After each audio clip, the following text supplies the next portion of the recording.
Do you plan on getting pregnant with a baby boy? Or you dream so much of getting pregnant with a baby girl? While having a healthy baby should be of topmost priority, it is absolutely normal to want to have a baby of a particular sex, especially if you've previously had a baby of the opposite sex. There are some gender selection strategies and theories that might be of help to you. So in today's video, we shall be looking at gender selection techniques. Are there some natural gender selection techniques that can help you to conceive the baby of the preferred gender, be it a boy or a girl? Also, we'll be finding out who determines the sex of your baby. Is it the man or the woman? Hi everyone, if you're seeing my face for the first time, my name is MLS Nonye, a practicing medical laboratory scientist. In this channel, we discuss everything medical and health with emphasis on reproductive health. So if this sounds like something you're interested in, just like this video, hit on the subscribe button and roll with me. Alright, so normally the sex of a baby is determined when the male sperm, which contains two chromosomes, the X and the Y chromosome, mixed with the female egg, which contains two chromosomes as well, but this time around, instead of XY, contains two identical chromosomes, which are the X and the S chromosomes. So this is the male, the sperm, and this is the female that donated the egg. So during fertilization, this is the man and this is the sperm cell. He is going to donate one of his chromosomes, and there are 50% chances that he is going to donate either of these chromosomes. So during fertilization, he donates one of his chromosomes. This time around, let's say the S chromosomes. To meet with an egg, definitely this is the woman. He has two identical chromosomes, which are the X and the S. Let me not say identical, two homogeneous chromosomes, which are the two X chromosomes. So at every occasion, she is definitely going to donate an S chromosome to meet with whatever the man donated. So an S from here and an S from here is going to form another SS zygotes, which is your baby this time around. And whenever this happens, the resultant pregnancy is a female. In another occasion, it might as well, the man might as well donate an S, or this time around, donate a Y. And the woman obviously has just two homogeneous S chromosomes. So she is at the same time going to donate one to form another what? X, Y. So at every occasion, normally, under normal circumstances, there is a 50% chances of conceiving either a boy or a girl. And the person that determines this is the man, because his sperm cell contains two different chromosomes, which are they're heterogeneous in the sense that one of them is an S and the other one is a Y. Unlike the woman that has two different homogeneous chromosomes and SS, and she must donate an S at every occasion. So who determines the sex of your baby? It is the man. I understand that in some African cultures, most times when the woman is producing offsprings of a particular sex, they tend to blame the woman. But from this illustration, you all will agree with me that at every occasion, it is the man that determines the sex of the baby. So let us now get down to how do you predetermine the sex of your baby? Are there some natural techniques that can help you to predetermine or to select this so that it does not always happen? All right, these are based on some carefully examined theories by the man called Lambron B. Shettles. Let's get to that. Children are divine gifts from God, no doubt, and a clearer understanding of what medical science has to say about these gender selection techniques will further enhance your chances of achieving your aim. What is your aim this time around? Conceiving the baby of your preferred gender. That being said, it brings us to the first method we're going to be analyzing today, which is the Shettles Method. An American-based physician, Dr. Landron B. Shettles, after carefully studying the sperm, has this to say. He said the sperm cell bearing the boy chromosome, which is the Y chromosome, that is lighter in weight, whereas the sperm bearing the girl chromosome is heavier.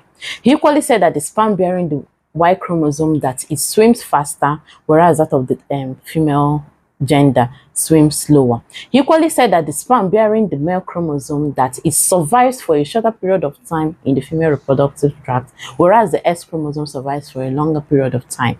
He equally said that from his observation that males from a family that had more of male offsprings, from his observation, he said that this particular group of males produce more of Y chromosome in their ejaculate compared to people that had equal or even number of both males and female in their family. So he was also trying to say that it could also be an inheritable trait. He further said that the sperm bearing the Y chromosome that it swims or that it survives longer in alkaline environments, which is in the uterus and in the cervix, compared to in acidic environment, that is actually the S chromosomes that does better in the acidic environment of the vaginal canal. So in conclusion, or in summary of the Dr. Shettles method, he based his theory on the environment at which the sperm was deposited, also on the timing of intercourse. So this now brings us to the ovulation method. I have a detailed video where I carefully explain how you can find out your ovulation and your fertile window in this my channel. If you haven't seen the video, do well to see the video so that you can follow accordingly.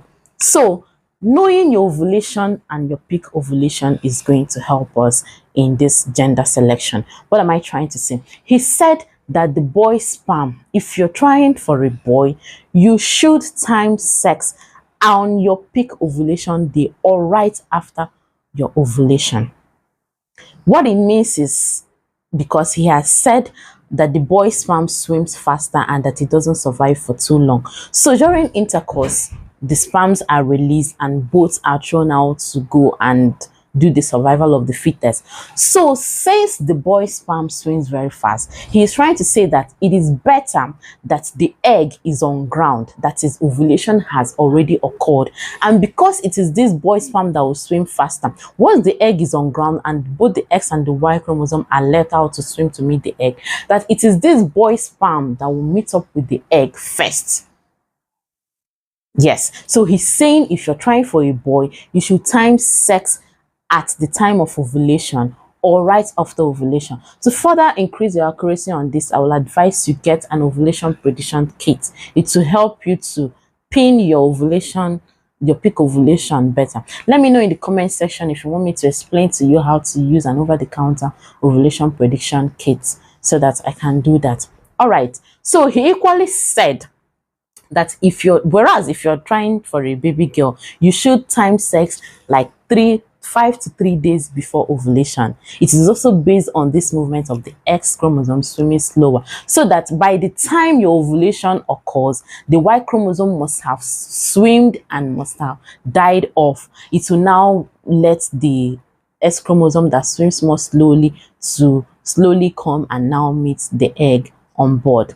He equally said that it is based on the environment. You and I knows that the vaginal canal is more acidic. This acidic environment helps us to deal with some infections and keep the place. I have a detailed video where I talked about yeast infection and how this the pH of the vagina can contribute to your having recurrent yeast infection, or how it can make you to not suffer recurrent yeast infection. So Dr. Landrum Shettles is trying to say that the male sperm survives more in alkaline environment. So that brings us to sex position. He was trying to say that conceiving a baby of the boy gender is more likely to occur when couples use a sex position that tends to give room for deeper penetration, meaning he wants this penetration to go way beyond just the cervical canal. He wants this deposition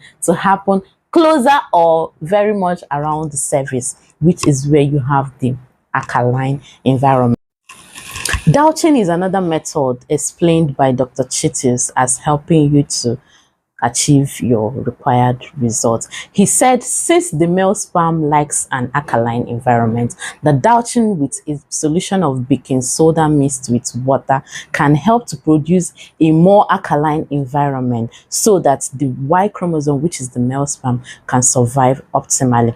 Make sure you speak with your doctor before douching, because douching comes with a whole lot of risk, which includes infections and even infertility, because there's a way you would doubt and it will predispose you to PID, pelvic inflammatory disease. So make sure you speak with your doctor before you doubt. So Dr. Shettles was trying to say douching with a solution of baking soda can further enhance the pH of the vaginal canal and give room for the conception of, or for the survival of just the male sperm. And he equally said that if you're trying for a baby girl, douching with a solution of vinegar is going to help you too. Vinegar will provide an acidic environment, and you all, from what we've been saying all this while, we're trying to say that the X chromosome prefers an acidic environment. That is where it survives optimally.